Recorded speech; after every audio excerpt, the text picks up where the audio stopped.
In order to know and learn how the web works, we'll do a simple project. I came up with a simple idea. That idea goes like this. We'll create a weather app. That weather app will have two versions, Basic and Pro. Pro version is only for premium members. So to create the weather app, we'll use something called front-end technologies. These are front-end technologies, HTML, CSS, and JavaScript. Using it, we'll create our weather app. Okay, our weather app is created. Now what? We will explore another technology which is known as Docker. So Docker is a simple tool to build, share, and run containerized applications. So we will Dockerize our weather app and it will give us an image. No, not that one. What will we do with this image? It's not yet deployed. Well, we will go to the cloud provider. In my case, I'll use GCP as my cloud provider. We'll put this image on the internet, that is on the cloud, on a GCP product called Artifact Registry. This artifact registry is built to store images, just like the one that we created right now. Our image is on the cloud. Great. But yet, it is not deployed or it is not running. So to do that, we have another Google product called as Cloud Run. This is a service which helps us to deploy containerized applications on the cloud. We deploy our weather app, both the versions, on Cloud Run inside GCP. Well, we want our premium version of weather app only available to few verified users, not everyone. So in order to secure our containerized application, now computer networking security comes into play. Putting it simply, we'll purchase a custom domain name, in my case coolprojects.cloud. We will redirect that domain to our load balancer created on GCP. That load balancer will redirect the end user to identity-aware proxy. This identity-aware proxy and load balancing is just simply traffic controllers. Load balancer controls the traffic. Cloud identity-aware proxy is like a security guard who checks whether the end user is logging in from organization mail ID or not. If he is logging in from the valid ID, then it will allow the end user to access our premium weather app. How cool is that? That is how we secure deployed containerized applications.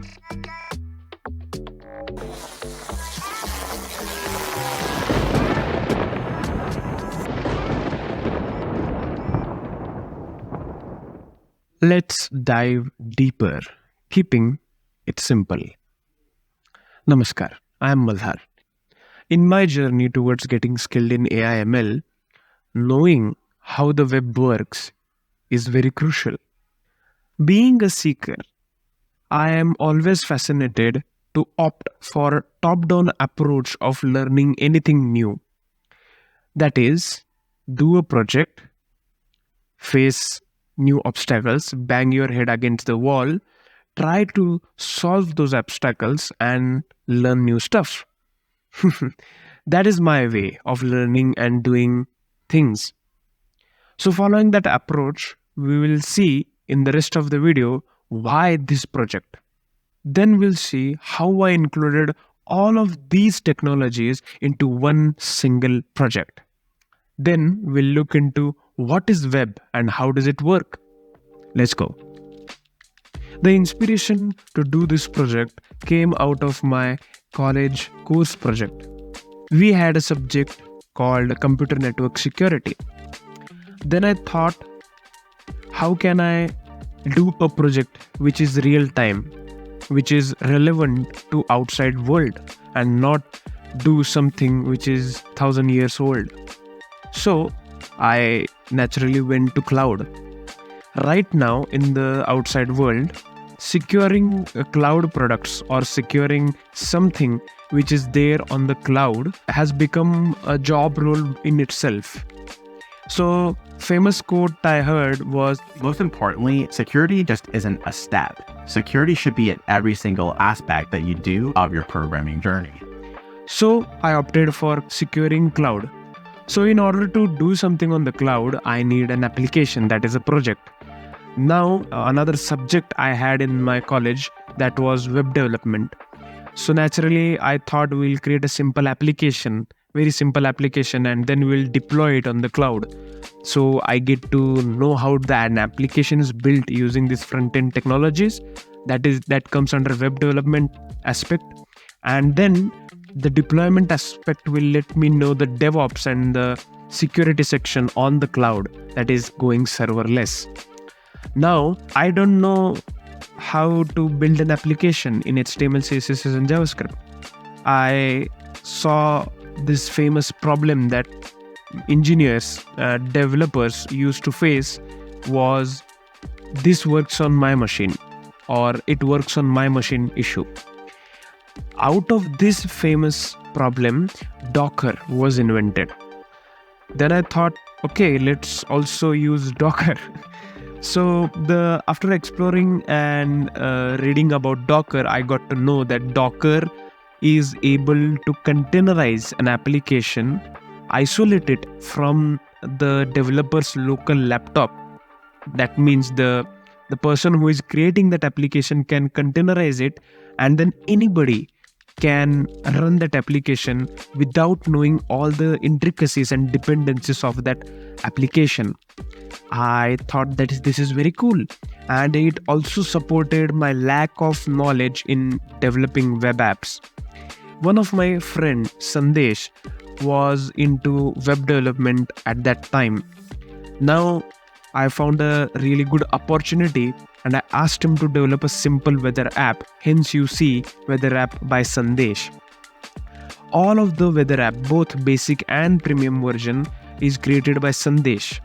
And I don't know which node version he was using and what all the dependencies were there.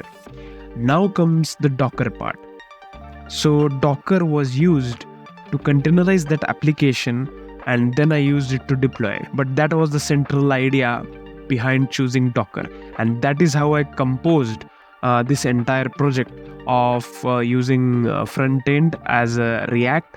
Sandesh did that part for the premium version. So premium weather app has this functionality that you can search for the city and it will give you the weather conditions, the wind speed and temperature and all that real time using an API in the backend. So I know how that app was built, but I didn't build it. I used Docker to ship it. Hence, Docker works. So, and all the another technology or product, I chose GCP, Cloud Run product, and another security aspects of the GCP I tried to embed, and that is how I composed this project. Now let's explore how the web works. This whiteboard will help. It starts with you. You are this user watching this video on YouTube. Probably you're watching YouTube on a browser. You know what a browser is, right? You can access multiple websites using this browser. Now, these websites that you are able to see on the browser are not on your computer. They are being sent to your browser. So, your browser is actually a receiver and a processor. But what it's processing? So, you can see a website on a browser. That website is made up of HTML, CSS, and JavaScript, the front-end technologies that we talked earlier. So any website or web page that you are able to see on a browser consists of these three fundamental languages, that is HTML, CSS, and JavaScript. How did you end up here?